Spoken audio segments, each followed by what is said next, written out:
हैं और 4000 लगभग पद कुल के 3896 कुल मिला के कितने पद है देखा जाए तो 3890 मतलब कुल मिला के बात की जाए तो लगभग 4000 पद मान सकते हैं।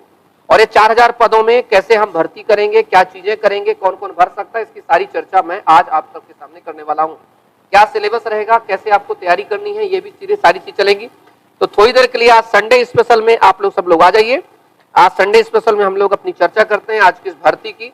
और जितने भी लोग जिनको ऑफिसर बनने का सपना होता है लेकिन यूपीएससी पीएससी नहीं निकाल पाते हैं कि किसी कारणवश से रह जाते हैं, उनके लिए एक सपना साकार करता है वीडीओ, जिसे कहते हैं विलेज डेवलपमेंट ऑफिसर।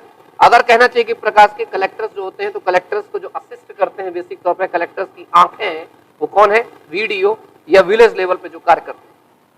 आज हम चर्चा करेंगे, आज हम बात रखेंगे। आवाज पूरी तैयारी है?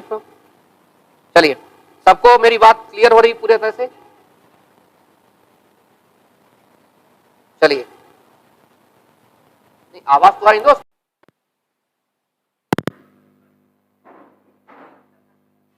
चलिए, नमस्कार। तो ठीक है, अब तो आवाज है भाई, देख लो देख लो देख लो देख लो। अगर आप लोगों को दिक्कत है आवाज की तो बिल्कुल आराम से, टेंशन ना लीजिए, एक एक करके चर्चा करते हैं, बहुत अच्छे से चर्चा करते हैं भाई। आ जाओ सारे लोग फटाफट। ठीक है, अब तो आवाज आ रही है दोस्त? हाँ, चलिए।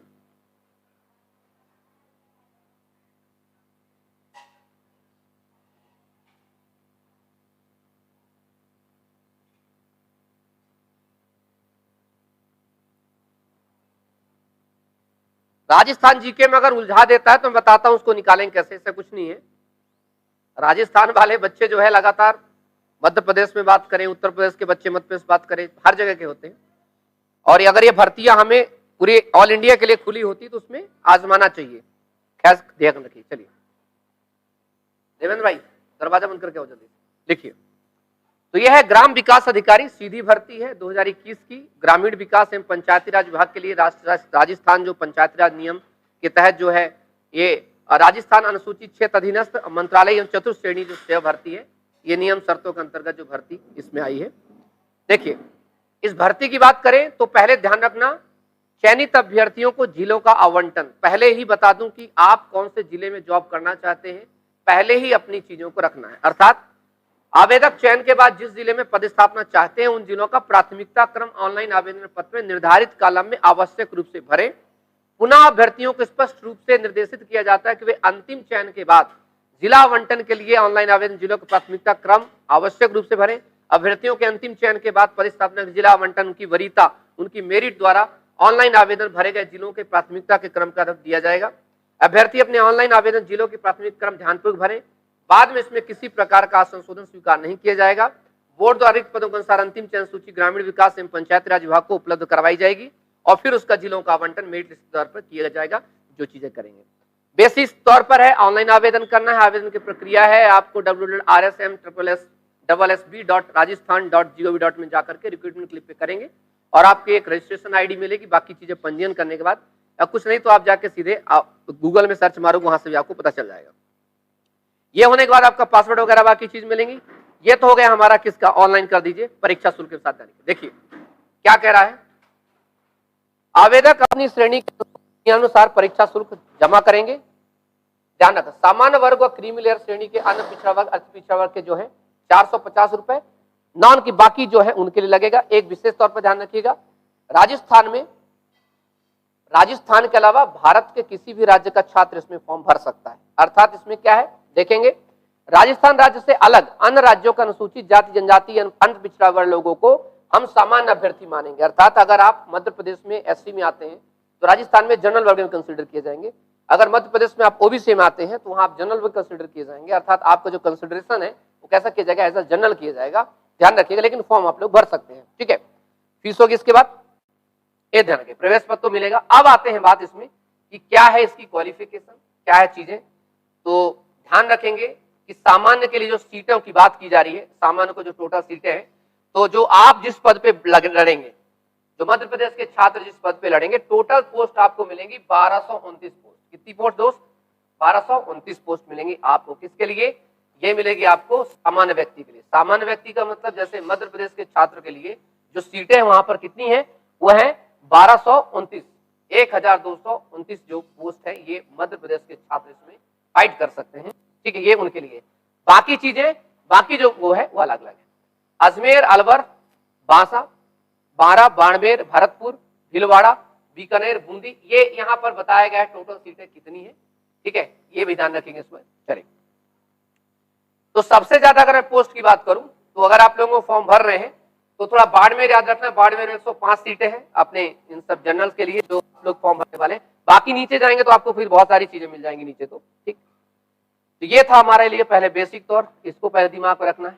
अब सोचेंगे कि आखिरकार कौन कौन लोग फॉर्म भर सकते हैं और कैसे भर सकते हैं, थोड़ा सा दिमाग में रखिए। देखिए, यहां पर चीजों को समझना है, अगर एक बार समझ गए तो फिर हमारे लिए आसान होगा क्या बताना, और आसान होगा हमारे लिए कि कुछ चीजों का किस प्रकार से हम इसको कंप्लीट कर सकते हैं।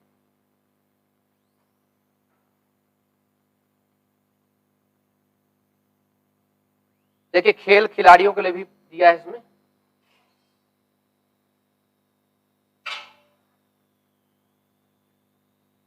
चलिए, अब आप लोगों को दिमाग में होगा सर कितना पढ़ा लिखा होना चाहिए, तो देख लीजिए आप लोग थोड़ा कि आपकी एजुकेशन क्वालिफिकेशन क्या हो। लगातार सर मैं राजस्थान से हूं, बहुत बढ़िया, सिलेबस बता रहा हूं भाई, होले होले। सबसे पहले ये तो जान लो, सबसे पहले ये तो जान लो कि हम आखिरकार क्या क्या इस पे लगेगा। पहली बात ध्यान रखना, वेतनमान जो है मैट्रिक्स लेवल 6 निर्धारित है, और जो है राज्य के शासन अनुसार आपको चीजें बाकी दिया जाएगा।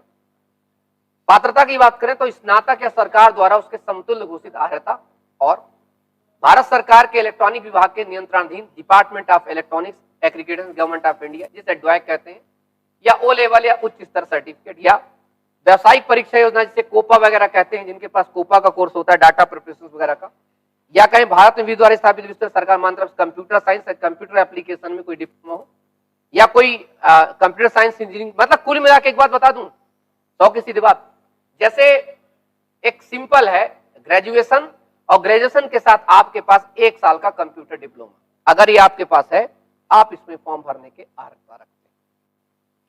ध्यान रखना इसमें, ये बहुत ही इंपॉर्टेंट चीज है, जिसको पहले लिख लीजिए, ठीक है। ये पहली इसकी जो हमारी पात्रता है। दूसरी पात्रता की बात करें तो देवनागरी लिपि में लिखी हिंदी में कार्य करने का ज्ञान एवं राजस्थान की संस्कृत ज्ञान होना चाहिए।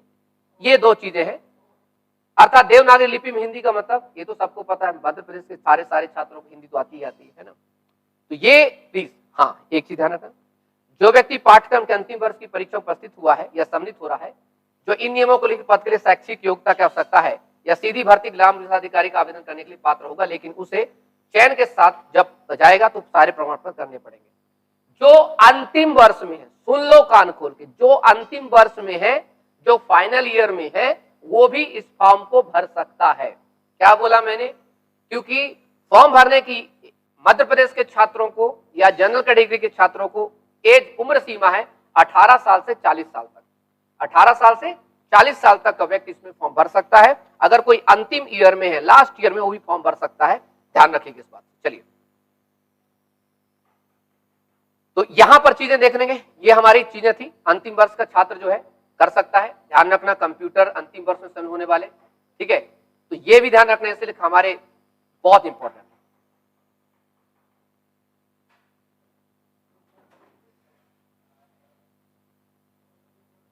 एक चीज ध्यान रखना बड़ी विशेष है कि ग्राम विकास अधिकारी भर्ती में ऐसे अभ्यर्थी भी आवेदन कर सकते हैं जो ग्राम विकास अधिकारी भर्ती निर्धारित शैक्षणिक योग्यता कंप्यूटर योग्यता के अंतिम वर्ष में सम्मिलित होने वाले हैं या सम्मिलित हो रहे हैं, परंतु उन्हें ग्राम विकास अधिकारी भर्ती के लिए निर्धारित शैक्षणिक योग्यता कंप्यूटर योग्यता ग्राम विकास अधिकारी भर्ती की परीक्षा तिथि से पूर्व अर्जित करनी अनिवार्य होगी। अन्यथा ग्राम विकास भर्ती ऐसा नहीं कि आपकी परीक्षा हो जाए और जैसे मान लीजिए किसी का अंतिम वर्ष चल रहा है और जब इसकी परीक्षा है तो परीक्षा की तिथि से पहले, अगर मान लीजिए अभी भी आप, जैसे कुछ लोग डीसीए करते, कुछ लोग पीजीडीसीए करते थे, 2 साल मतलब 1 साल का होता है, तो मान लीजिए 1 सेमेस्टर हो गया, दूसरा सेमेस्टर चल रहा है, तो परीक्षा तिथि से पूर्व आपके पास इसमें चीजें होनी चाहिए। ध्यान में रखिएगा इस बात। बाकी चीजें कुछ नहीं, अच्छा चरित्र वाला होना चाहिए, स्वास्थ्य सही होना चाहिए। बाकी ये है, आयु मैंने बता दिया, 1 जनवरी 2022 को आयु 18 वर्ष की और प्राप्त कर चुका और 40 की ना हो, तो ये हमारे दिमाग में रखेंगे, ठीक है, प्लीज इसको दिमाग में रखिए। चलिए अब इसके बाद आते हैं हम इसमें भैया क्या परीक्षा का कार्यक्रम कैसा होगा। तो देखिए ग्राम विकास अधिकारी के पदों पर भर्ती के लिए 2 चरणों में परीक्षा होगी। प्रथम चरण में प्रारंभिक परीक्षा होगी और प्रारंभिक परीक्षा केवल अर्हक होगी, क्वालिफाई नहीं होगी। मुख्य परीक्षा प्रवेश के लिए जो अर्हक घोषित किए जाएंगे, फिर मुख्य परीक्षा होगी। अब मुख्य परीक्षा में प्रवेश कितने विद्यार्थियों को दिया जाएगा, मान लो 4000 विद्यार्थी, उसका 15 गुणों को बुलाया जाएगा मुख्य परीक्षा के लिए, तो 15 चौके 60, लगभग कितने विद्यार्थी इसमें आएंगे बाद में, अगर 4000 है तो 15 गुना कितना होगा, लगभग 60,000 विद्यार्थियों को मुख्य परीक्षा के लिए बुलाया जाएगा।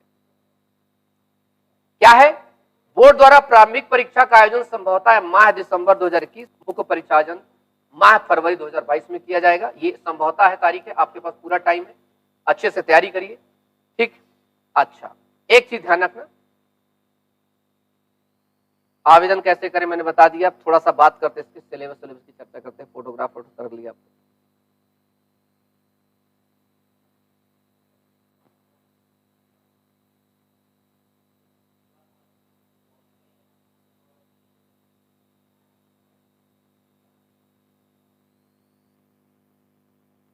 चलिए अब इसका सिलेबस में एक बार अच्छे से आपको बता दूं। यहां तक सबके समझ में आ गया भाई,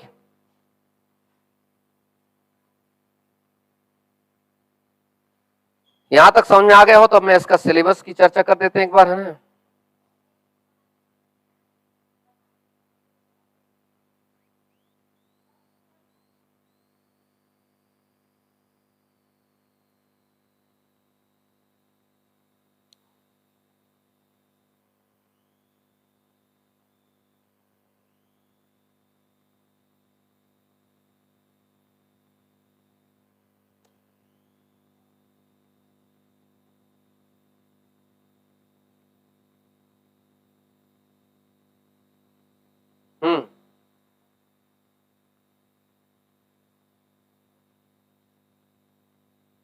लकी राव न्यूज चैनल, भाई ये न्यूज चैनल नहीं है, एजुकेशन चैनल है। न्यूज चैनल जिस दिन मुझे बनाना होगा ना, क्या है कि कुछ आप लोगों में मूर्खता की हद है, भर्ती के बारे में न्यूज देना भी न्यूज चैनल कहलाता है। इनका सिलेक्शन कभी, तुम लोग सिलेक्शन कभी नहीं हो सकता रे, तुम लोग छोड़ दो बात को, तुम लोगों को कुछ नहीं हो सकता।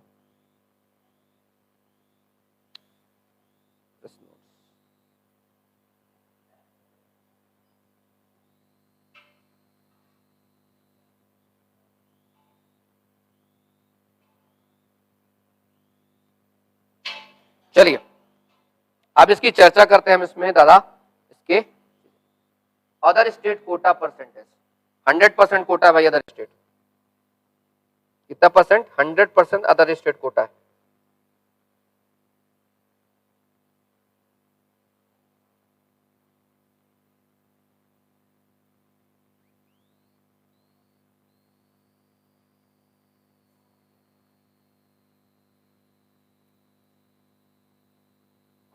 तो लिखिए भाई इसका सिलेबस लिखिए,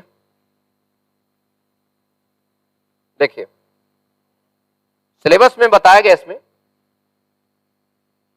प्रश्न पत्र जो दिया गया है,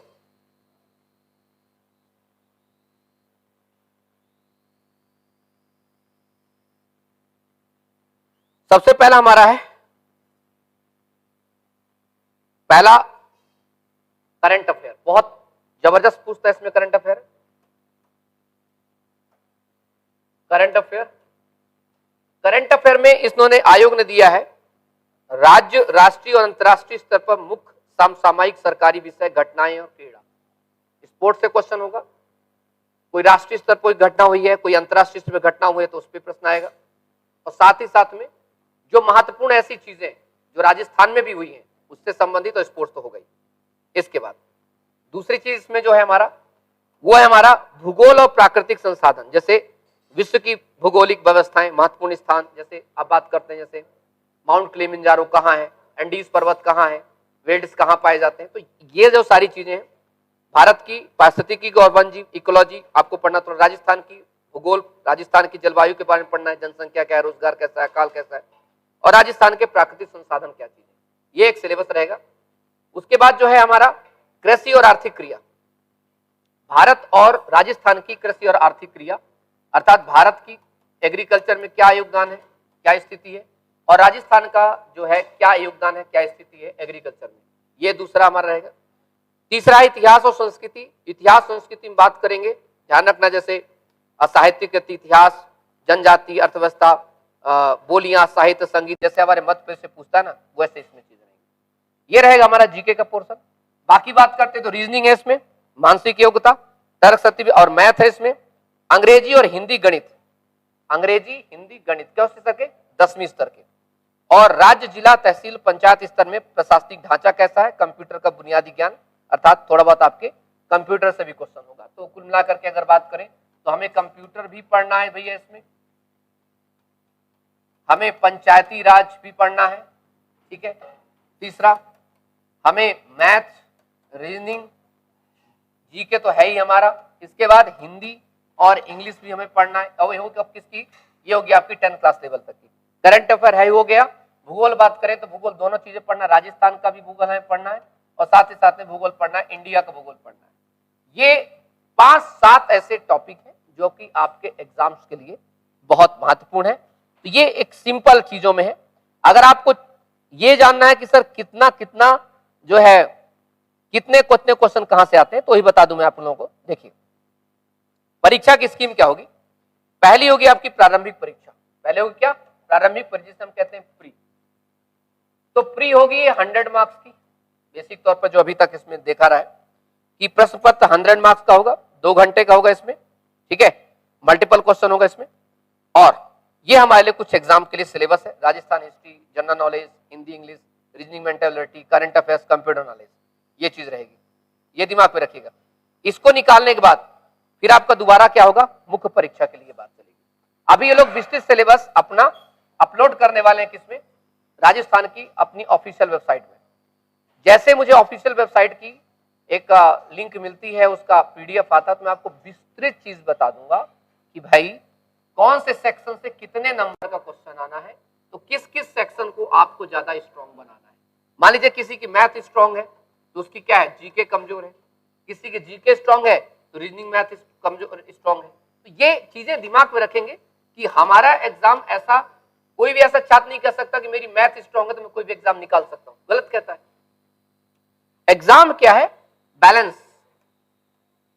जिस छात्र ने, जिस एस्पिरेंट ने बैलेंस बना लिया, अर्थात सारे अपने जो सब्जेक्ट आपको एग्जाम में पूछ रहे हैं, अगर बैलेंस बना लिया तो उसका एग्जाम आराम से निकल जाएगा। और एग्जाम तो 2 फेज में है, एक है आपका पीटी होगा, फिर आपका मेंस होगा, ध्यान रखिएगा। तो पीटी और मेंस, और इसकी सारी विस्तृत चर्चा में एक और वीडियो बना करके आराम से कर दूंगा, और जो है इसके नीचे लिंक भी लगा दूंगा उस वीडियो की, ठीक है। चलिए सर,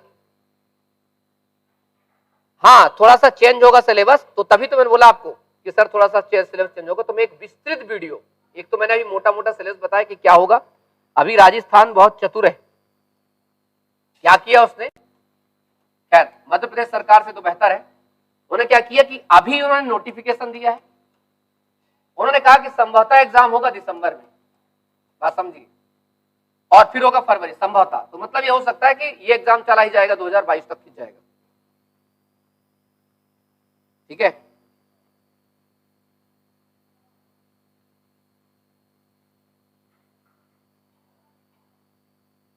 और कोई क्वेश्चन दादा?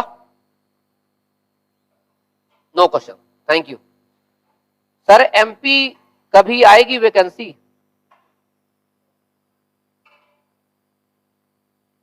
गुरुदेव जी सत सत नमन। क्या है कि देखो एमपी में भर्तियों का आलम सिर्फ 2 चीजों से बिगड़ा हुआ है। 2.5 साल के स्कीम से सरकारें चल रही हैं और युवा दोनों तरफ देख रहा है, कांग्रेस और बीजेपी तरफ देख रहा है, और अपने हक के लिए बात